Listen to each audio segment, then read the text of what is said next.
नमस्कार दोस्तों, मैं गौरव स्वागत करता हूं आप सबका आपके अपने परिवार स्वाध्याय सिटी में। आशा करता हूं कि आप लोग अच्छे होंगे और अच्छे से पढ़ाई कर रहे होंगे। अब तक जितने हमने पढ़ लिया वो लगभग हमने अच्छे से कंप्लीट किया है। अब तक मैंने आपको जो बताया था, कुछ बच्चों की प्रॉब्लम ये थी, कुछ बच्चे कह रहे थे कि सर आप बार बार रिपीट करते हो किसी चीज़ को। तो दोस्तों, मैं बार बार इसलिए रिपीट करता हूँ, किसी भी चीज़ को मैं बार बार इसलिए रिपीट करता हूँ ताकि आप लोगों की चीज़ें समझ में आ जाए।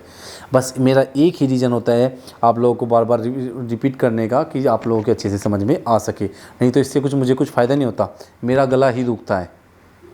मैं बार बार एक बात को रिपीट करूँगा तो मुझे ही प्रॉब्लम होती है, लेकिन मैं फिर चाहता हूँ कि आप लोगों की समझ में आ सके। अब पढ़ाई पे ध्यान देते हैं। अब तक हमने देखा था कि यूपी का प्राकृतिक विभाजन हम देख रहे थे। दूसरे नंबर का चैप्टर था कि यूपी का प्राकृतिक विभाजन हम कर रहे थे, और हमने यूपी को 3 हिस्सों में बांटा था, जिसमें आपका एक नंबर एक पर था भाबर एवं तराई का क्षेत्र। भाबर एवं तराई का क्षेत्र किसका? भाबर एवं तराई का क्षेत्र, मध्य का मैदान और पठारी भाग। अब ये यूपी का मैप मान लीजिए, ठीक है। ये आपका भाबर का क्षेत्र, किसका? भाबर का। ये तराई का क्षेत्र, ये मध्य का मैदान, मध्य का मैदान। और नंबर 4 पर क्या है आपका? मध्य का मैदान हो गया, और नंबर 4 पर हो गया आपका क्या? पठारी भाग। यूपी को प्राकृतिक विभाजन की दृष्टि से हमने 3 भागों में बांट दिया है। यूपी को हमने देखा है कि आपका भाबर का क्षेत्र, तराई का क्षेत्र, मध्य का मैदान और आपका पठारी क्षेत्र। अब हम देखते हैं, हमने भाबर का क्षेत्र देख लिया था कि भाबर के क्षेत्र की मृदा कैसी है, कंकरीली पथरीली है। और तराई का क्षेत्र भी हम कंप्लीट कर चुके थे। कल हमने देखा था कि आपका तराई के क्षेत्र में हम लगभग हर तरह की कृषि करना हमारे लिए थोड़ा संभव होता है। आपके तराई के क्षेत्र के मुकाबले हम भाबर के क्षेत्र में अच्छी कृषि कर सकते हैं। भाबर का क्षेत्र पश्चिम की तरफ अधिक चौड़ा है और पूर्व की तरफ कम है। सहारनपुर से लेकर कुशीनगर तक फैला हुआ है, जबकि तराई का क्षेत्र भी सहारनपुर से लेकर कुशीनगर तक फैला हुआ है, लेकिन इसका विस्तार पश्चिम की तरफ कम और पूर्व की तरफ अधिक है। अब हम देखते हैं मध्य का मैदान, यूपी का सबसे ज़्यादा उपजाऊ क्षेत्र। यूपी का सबसे ज़्यादा उपजाऊ क्षेत्र। मैंने आपको मध्य का मैदान ये सब कुछ अच्छे से समझाया था, कैसे क्या होता है। अब हम इसको नोट करेंगे। मध्य का मैदान, मध्य का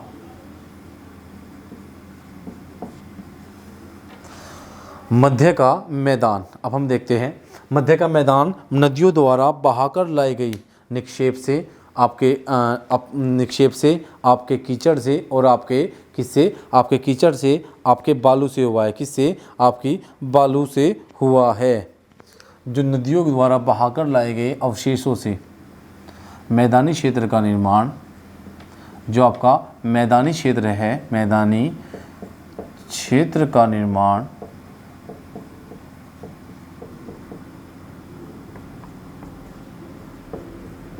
नदियों द्वारा लाए गए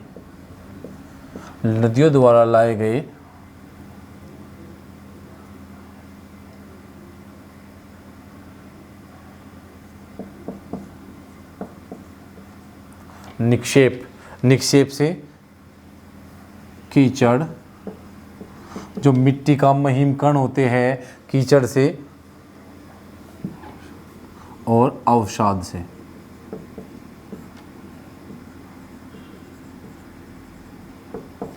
मैदानी क्षेत्र का जो निर्माण है वो नदियों द्वारा बहाकर लाए गए निक्षेप से, आपके कीचड़ से या अवसाद से हुआ है। ये क्षेत्र अत्यंत उपजाऊ होता है।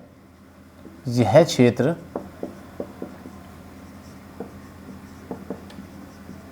उपजाऊ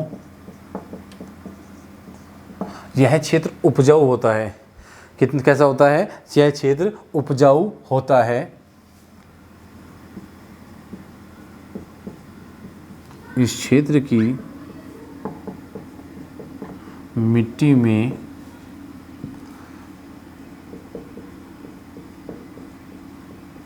नाइट्रोजन,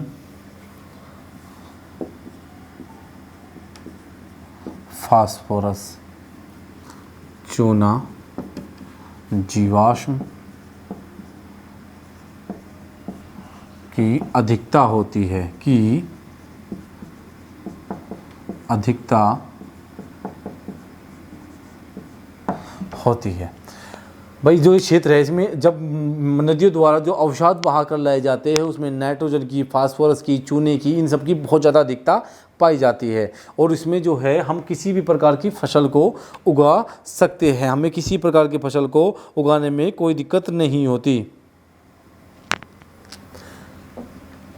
जो मध्य का भाग है, जो मध्य का मैदान है, इस भाग का ढलान, इस भाग का ढलान पश्चिम से पूर्व की ओर है। भाई नदियाँ आती है, नदियाँ गंगा ऐसे यूपी में आती है और ऐसे चली जाती है, तो पश्चिमी जो भाग का ढलान है वो पश्चिम से पूर्व की ओर है। नदियाँ, पानी का जो फ्लो होता है वो पूर्व की तरफ निकल जाता है, तो इसका ढलान किस तरफ हुआ? नदियों जो इसका ढलान है वो पूर्व की तरफ है। संरचना के आधार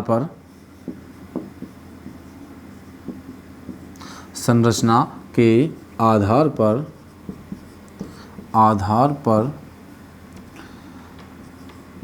इसे हम दो भागों में बांटते हैं। भाई संरचना के आधार पर हम इसे दो भागों में बांटते हैं, जिसमें से नंबर 1 पर है आपका क्या? खादर, और नंबर 2 पर है बांगर। क्या? खादर वह बांगर। क्या हुआ? खादर हुआ, वह आपका क्या हुआ? बांगर हुआ। ठीक है,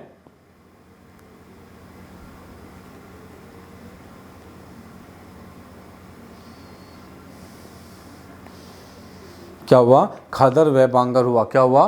खादर व बांगर हुआ। ये आपको समझ में आया? अब खादर क्या होता है और बांगर क्या होता है? ये मिट्टी के एक प्रकार होते हैं जो उपजाऊ होते हैं, कुछ नदियों के पास होते हैं। खादर व बांगर हुआ। ठीक है, ये आपको समझ में आया? जो यूपी का जो मध्य का भाग है, मैंने आपको कल बताया था, मैं नहीं चाहता कि कुछ भी प्रॉब्लम हो। यूपी का जो मध्य का भाग था, ये ऊपर छोड़ दो, ये पीछे छोड़ दो, हम इस क्षेत्र की बात कर रहे हैं अब इस टाइम, इस क्षेत्र की। भाई इस क्षेत्र में क्या है? इस क्षेत्र में नदियों का बहुत ज़्यादा विस्तार है। यह क्षेत्र नदियों द्वारा बहाकर लाई गई मिट्टी से बना है। ठीक है, नदियों द्वारा बहाकर लाई गई मिट्टी से बना है। एक पॉइंट और नोट करिए इसमें, मध्य के मैदान का निर्माण, मध्य के मैदान का निर्माण,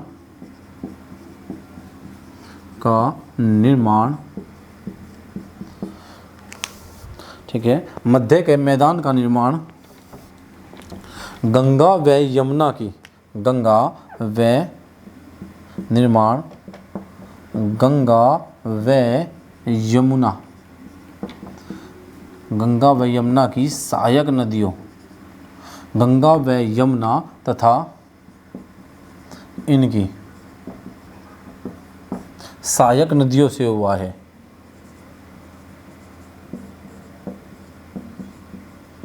सहायक नदियों के द्वारा हुआ है।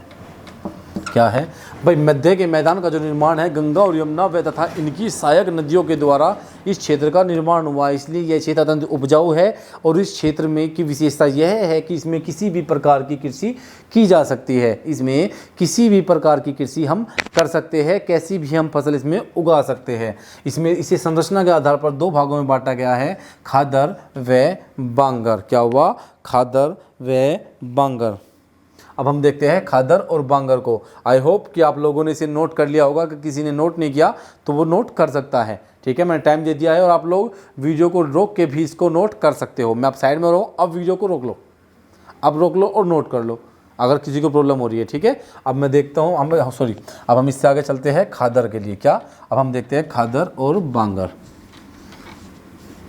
खादर क्या होता है और बांगर क्या होती है?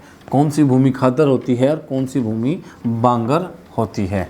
क्या होती है? बांगर होती है। मैं एक बार यूपी का मैप बनाना चाहूँगा। मैं चाहता हूँ कि आप लोगों को थोड़ा मैं ज़्यादा अच्छे से पढ़ा सकूँ, तो इसलिए मुझे सपोर्ट करिए।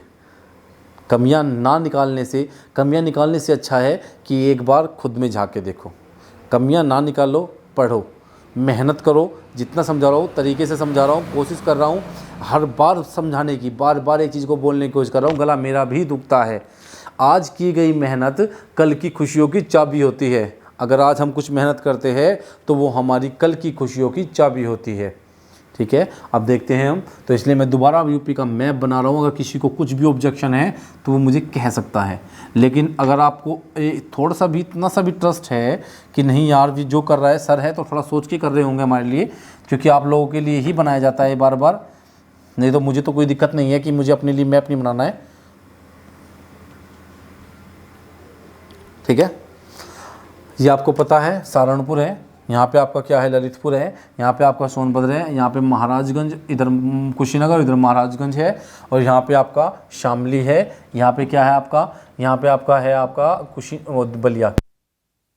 बलिया, बलिया यहाँ पे है आपका। और अगर हम बात करते हैं, ये शामली हो गया सबसे पूर्वी, लगभग इसे थोड़ा सा मैं बाहर निकाल देता हूँ, नहीं तो बोलोगे कि सर ने बाहर जिसको बनाया था उसको तो बनाया नहीं। यहाँ पे लगभग शामली होगा।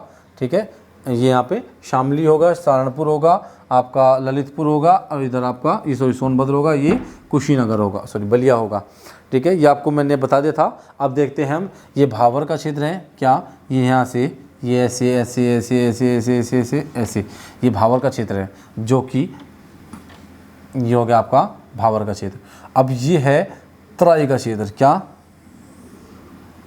क्या है, ये है तराई का क्षेत्र, क्या ये है आपका तराई का क्षेत्र, क्या है, ये है आपका तराई का क्षेत्र। अब ये है मध्य का मैदान, और ये है आपका नीचे बुंदेलखंड। ये मध्य का मैदान है और ये बुंदेलखंड है। अब नदियाँ, गंगा यहाँ से प्रवेश करेगी, वो भी ऐसे ही घूम के निकल जाएगी। ठीक है, अगर यमुना आएगी, अगर और कोई नदी आएगी, इसी सहायक नदी, गंडक है, घाघरा है, आपकी अदर है, यहाँ पे आपकी शायद यहाँ पे गंडक होगी, यहाँ पे आपकी सालिग्रामी होगी। तो कहाँ से आ रही है, मध्य के मैदान में ही सारी नदी निकल के जा रही है ना। ये मध्य के, वैसे सालिग्रामी यहाँ से निकल जाती है ऐसे बाहर, ऐसी बिहार में चली जाएगी, लेकिन इसकी कुछ सहायक नदियाँ या अन्य नदियाँ भी तो यहीं से जाती है ना निकल के सारी। ठीक है, अब बची यहाँ से बुंदेलखंड से आने वाली नदी। अगर बात करूँ यमुना की, यमुना भी सहारनपुर से होती हुई ऐसे ऐसे इधर को निकलेगी, इधर से निकल के, इसके नीचे से निकल के यहाँ पे जाके मिल जाएगी। अगर इसकी सहायक नदियों की बात करूँ तो वो भी यहाँ से आती है सारी, यहाँ से ही, क्योंकि गंगा थोड़ी यमुना यहाँ को निकलेगी, तो लगभग यहाँ को। ठीक है, तो क्या हुआ, आपके मध्य के मैदान की अगर हम बात करते हैं तो ये उपजाऊ होता है, इसमें हम किसी प्रकार की फसल को उगा सकते हैं। संरचना के आधार पर इसे दो भागों में बांटा जा सकता है, एक खादर और एक बांगर। अब खादर क्या होता है और बांगर क्या होता है। खादर होता है वह क्षेत्र जो नदियों के पास का क्षेत्र होता है। नदियों के पास की भूमि को क्या कहते हैं, खादर कहते हैं। नदियों की जो बाढ़ आती है, और बाढ़ से जब पानी आता है तो उस पानी के द्वारा यह क्षेत्र निर्मित किया जाता है। अपने साथ जो अवशेष बहाकर लाते हैं, जो अवसाद बहाकर नदियाँ लाती है, उसके द्वारा यह क्षेत्र बनता है जो खादर होता है। पहले आप इसको समझ लीजिए, नोट तो हम करते ही रहेंगे। खादर, अगर हम खादर की बात करते हैं तो खादर का क्षेत्र क्या होता है, नदियों के पास की भूमि को खादर कहा जाता है। जो नदियों के पास की भूमि है उसे खादर कहते हैं। खादर का क्षेत्र जो होता है नदियों के द्वारा बहाकर लाए गए अवशेष से बनता है। नदियों में हर साल बाढ़ आती है, और जब बाढ़ आती है तो उनमें जो अवसाद बहकर आते हैं, वो एक परत के रूप में बिछ जाते हैं। भाई नदी आई, यहाँ पे पानी आया, निकल के चला गया। अब यहाँ पे रेत, उसके साथ जो मिट्टी आई, जो कीचड़ आया, जो निक्षेप आए, जो अवसाद है, वो सब यहीं पे रुक जाते हैं। यह भूमि अत्यंत उपजाऊ होती है। खादर की जो भूमि होती है ये अत्यंत उपजाऊ होती है। इसमें किसी प्रकार की फसल को, इसमें अच्छी फसल की जा सकती है। इसमें नाइट्रोजन, फास्फोरस, चूने, पोटास, जीवाश्मों की अधिकता होती है। इसमें किसी भी प्रकार के खाद की आवश्यकता नहीं होती, अलग से हम इसमें खाद की आवश्यकता डालने की नहीं होती। ठीक है, इसके विपरीत बांगर सेम इससे विपरीत होता है। बांगर इससे विपरीत, तो पहले हम खादर को लिख लेते हैं। खादर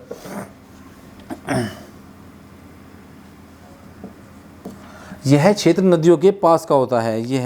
यह मृदा नदियों के द्वारा, यह मृदा नदियों के पास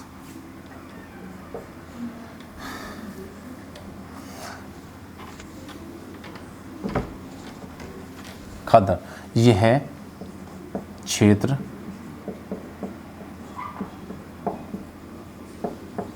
नदियों के पास का होता है। यह क्षेत्र नदियों के बिल्कुल पास का होता है। इस क्षेत्र का निर्माण इस क्षेत्र का निर्माण या इस मिट्टी का निर्माण, इस क्षेत्र का निर्माण, इस क्षेत्र का निर्माण नदियों में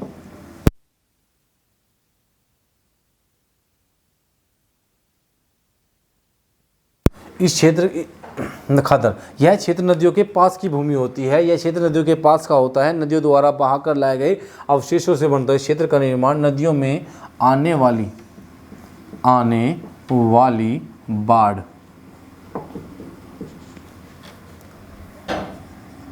के द्वारा, नदियों में आने वाली बाढ़ के द्वारा बहाकर लाए गए अवसादों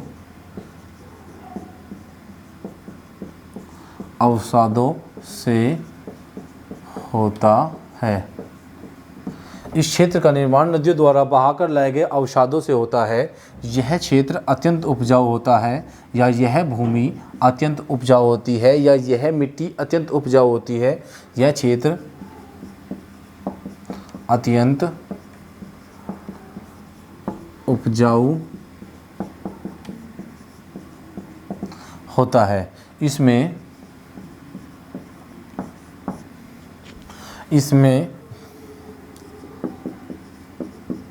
नाइट्रोजन, जीवाश्म, नाइट्रोजन हो गया, जीवाश्म हो गया, चूना,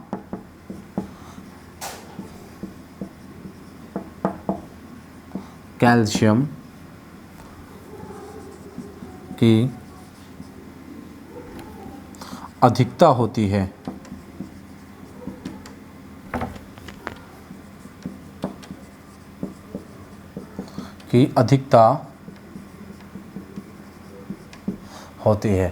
ठीक है। यह क्षेत्र अत्यंत उपजाऊ होगा क्योंकि नदियों द्वारा बहाकर, नदी अपने साथ क्या लाती है, कंकड़ पत्थर के साथ साथ वो जगह जगह से निकलती है, उसके साथ और ज़रूरी उपयोगी आवश्यक तत्व भी आते हैं, उनके द्वारा यह निर्माण इस क्षेत्र का निर्माण होता है। इसमें नाइट्रोजन की, जीवाश्म की, चूना पत्थर की, कैल्शियम की प्रचुर मात्रा होती है। ठीक है, इसमें आप जीवाश्म हो गया, नाइट्रोजन हो गया, आप इसमें मैग्नीशियम आप इसमें कर सकते हो, आपका चूना भी हो गया, है ना। ये सब कुछ इनकी अधिकता होती है और इसमें किसी भी प्रकार की हमें एक्स्ट्रा मतलब अलग से खाद डालने की आवश्यकता नहीं होती। इस मिट्टी में या इस क्षेत्र में, इस मिट्टी में अलग से खाद डालने की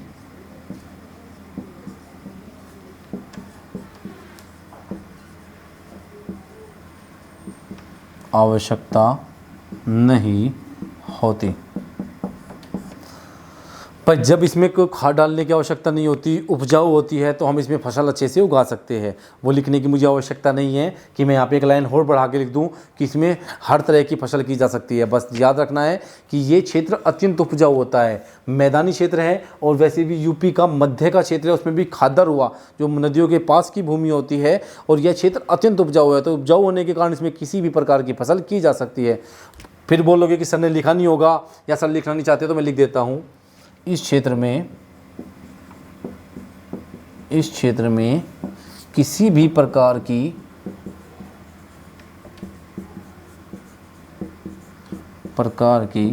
फसल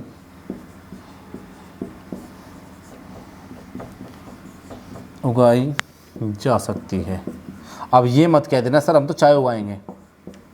थोड़ा सा तो कॉमन सेंस आप लोगों में भी होगा कि सर हम चाय उगाएंगे, क्योंकि चाय को उगने के लिए एक हाइट की आवश्यकता होती है, एक टेम्परेचर की आवश्यकता होती है, वो अलग उसका जो एरिया होता है वो अलग होता है। ठीक है, उसकी कंडीशन जो होती है वो अलग होती है। तो ये मत कहना कि सर हम तो इसमें चाय उगाएंगे, सर हम तो इसमें रबड़ उगाएंगे, है ना। तो सर इतने पागल नहीं है कि सर क्या कहना चाह रहे हैं, वो आप लोग समझ रहे होंगे कि इसमें किस प्रकार की फसल उगाई जा सकती है। सभी प्रकार की हमारी गन्ना, गेहूँ, बाजरा, ज्वार, आपके मोटे अनाज, आपकी दालें, ये सब कुछ इसमें उगाया जा सकता है। ठीक है, अब कोई इसमें कुछ भी ऐसा कुछ नहीं बोलेगा कि सर हम तो वो उगाएंगे, कि हम तो इसमें केसर उगाएंगे, ऐसा कुछ नहीं होगा। ठीक है। केसर के लिए कलेवा मिट्टी की आवश्यकता होती है। कैसी? कलेवा मिट्टी की आवश्यकता है। कलेवा मिट्टी की आवश्यकता होती है केसर उगाने के लिए, जो यहाँ पे नहीं होती, उनके लिए अलग रिक्वायरमेंट होती है। ऐसा कुछ नहीं है, तो कोई भी इसमें कुछ अलग से अपने पास से नहीं जोड़ेगा। मैंने आपको बता दिया, जैसे में आपके गेहूँ, गन्ना, कपास, आपका उड़द दाल, आपका ज्वार, बाजरा, मक्का, चना आदि ऐसी फसलें। तो ये आपका खादर था, जो आपने अच्छे से आप लोगों के समझ में आ गया होगा। अब हम देखते हैं बांगर। बांगर भूमि क्या होती है? बांगर वह क्षेत्र जो नदियों से दूर होता है, जो नदियों से दूर होता है, यह नदियों से कुछ ऊंचा होता है। यहाँ पर नदियों का पानी नहीं पहुँच पाता, तो इस क्षेत्र में नाइट्रोजन की, फास्फोरस की, चूने की कमी पाई जाती है।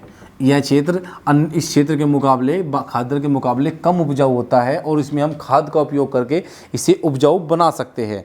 ठीक है, इसमें हम खेती करते हैं। इसमें नाइट्रोजन की कमी को पूरा करने के लिए हम यूरिया का उपयोग करते हैं। किसका? यूरिया का उपयोग करते हैं। बांगर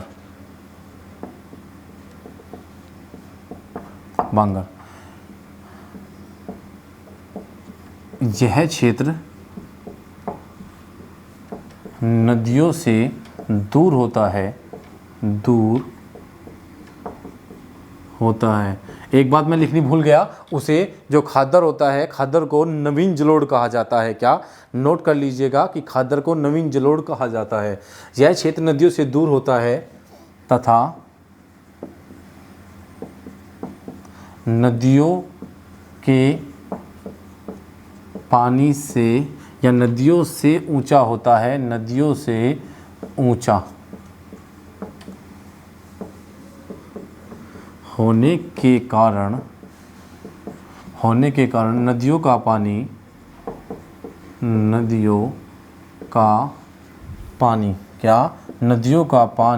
नहीं पहुंच पाता।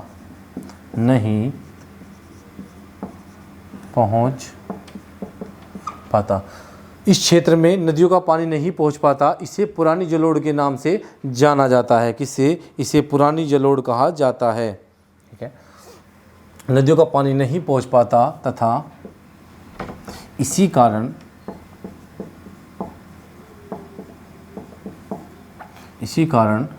बांगर के क्षेत्र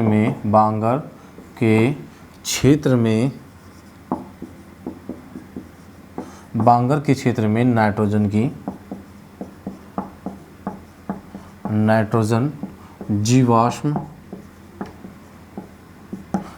हो गए, जीवाश्म हो गए, चूना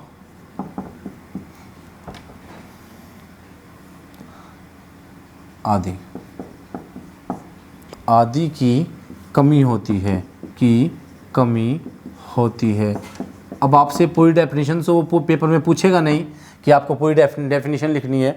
आपसे पूछा जा सकता है कि जलोढ़ का वह क्षेत्र या वह भूमि या वह मिट्टी जिसमें आपकी नाइट्रोजन की, फास्फोरस और जीवाश्मों की कमी होती है, क्या होता है? बांगर होता है।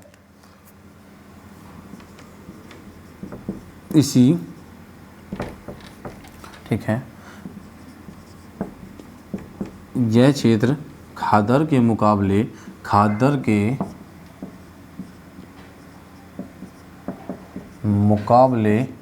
कम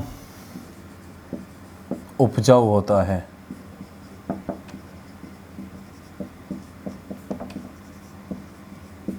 नाइट्रोजन की कमी को पूरा करने के लिए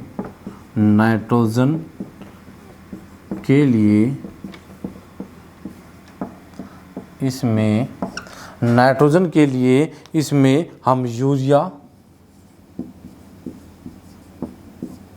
डालते हैं या यूरिया का उपयोग करते हैं। ठीक है भाई, नाइट्रोजन की कमी को पूरा करने के लिए हम इसमें यूरिया को डालते हैं ताकि हमें नाइट्रोजन की कमी को पूरा हो सके।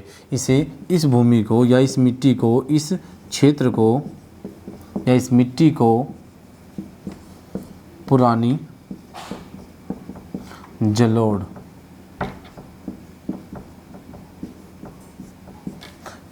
इसे पुरानी जलोढ़ या उपरहार क्या कहा जाता है? इसे उपरहार,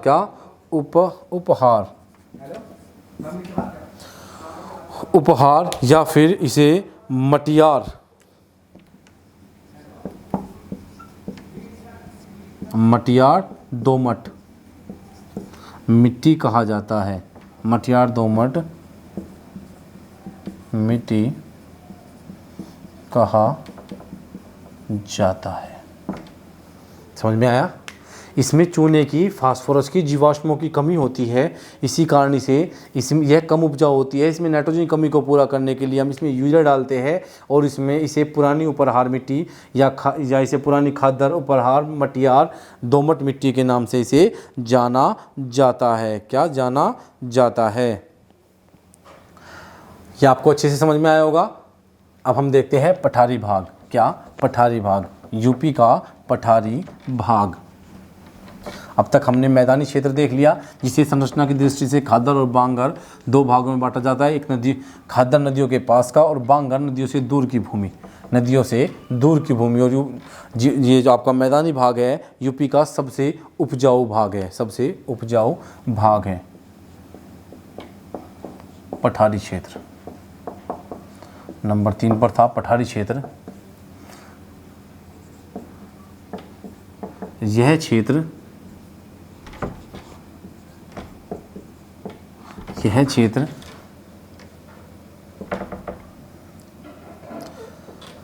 पहले आप इसको सही समझिए। पठारी क्षेत्र क्या होता है? जो पठारी क्षेत्र है, पठारी क्षेत्र आपका यह कम उपजाऊ होता है। यहाँ पर पानी की कमी होती है, नदी जो भूमिगत जो पानी होता है उसकी कमी होती है, और बड़े बड़े वृक्ष नहीं होते। यहाँ पर झाड़ीदार वृक्ष होते हैं जिनकी जड़ें बहुत ज़्यादा लंबी होती है। कैसी? इनकी जड़ें कुछ लंबी होती है। ठीक है, अब लिखिए, यह क्षेत्र दक्कन के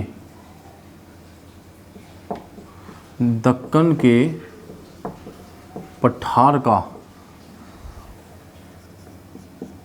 उत्तरी भाग है।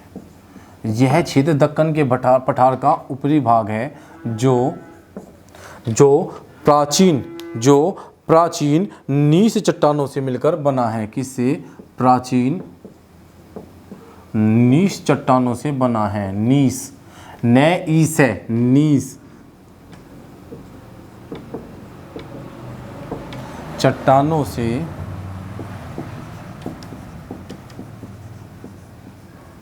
बना है, जो प्राचीन नीस चट्टानों से बना है। यह क्षेत्र उपजाऊ नहीं होता।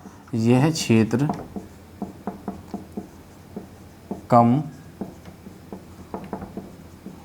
उपजाऊ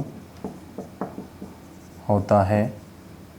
यह क्षेत्र बहुत कम उपजाऊ होता है। यहाँ पानी की कमी होती है। पानी की कमी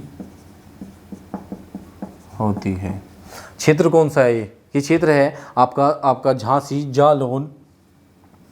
ये क्षेत्र है जालौन, झांसी, ललितपुर। लिख लीजिए, साथ साथ लिखिए। यह क्षेत्र है झांसी, जालौन, झांसी, ललितपुर, बांदा, महोबा या महोबा, बांदा, चित्रकूट, प्रयागराज, मिर्ज़ापुर, सोनभद्र, चंदौली, आपका हमीरपुर, क्या? हमीरपुर आदि। ठीक है, ये क्षेत्र कौन सा है? ये क्षेत्र है जालौन, झांसी, ललितपुर, बांदा, महोबा, चित्रकूट, प्रयागराज, सोनभद्र, चंदौली और हमीरपुर। ये आपकी समझ में आ गया होगा। इतना मैंने आपको नोट कराया है, अच्छे से आपको समझ में आया होगा। यह कम उपजाऊ होता है और पानी की कमी होती है। पठारी क्षेत्र को कल हम थोड़ा सा बचा हुआ है, कल ये चैप्टर खत्म हो जाएगा। कल हम मानसून शुरू कर देंगे। कल हम मानसून को अच्छे से शुरू कर देंगे और मानसून को हम कुछ पढ़ भी लेंगे। अगर आप लोग इस प्रॉब्लम का सोल्यूशन करवाना चाहते हो कि हम 1 घंटा आप लोगों की क्लास ले, मैं भी चाहता हूँ कि 1 घंटा आप लोगों की क्लास ली जाए, लेकिन कैसे लूँ? मैं मजबूर हूँ। अगर आप लोग सपोर्ट नहीं करोगे कैसे लूँगा? सपोर्ट करो। अगर 1000 सब्सक्राइबर भी आप लोग पूरे नहीं करवा पा रहे हो तो फिर क्या बताइए, हम कैसे लाइव आएंगे? कैसे हम लोग लाइव आ सकते हैं और कैसे आप लोगों को 1 घंटा क्लास दे सकते हैं? आप लोगों को सपोर्ट की आवश्यकता है। अगर आप लोग सपोर्ट करोगे तो 1 घंटे में 1000 सब्सक्राइबर आप लोग पूरे करा सकते हो। ये स्टूडेंट पावर होती है, स्टूडेंट पावर होती है ये। और आपके दोस्त, आपके भाई, आपके जैसे भी आप मानते हो, आपसे कह रही है लाइक करें, शेयर करें और सब्सक्राइब करें। जितना हो सकता है ज़्यादा से ज़्यादा से शेयर करें। अगर आप लोगों को अच्छी लगी है क्लास तो शेयर करें। आज के लिए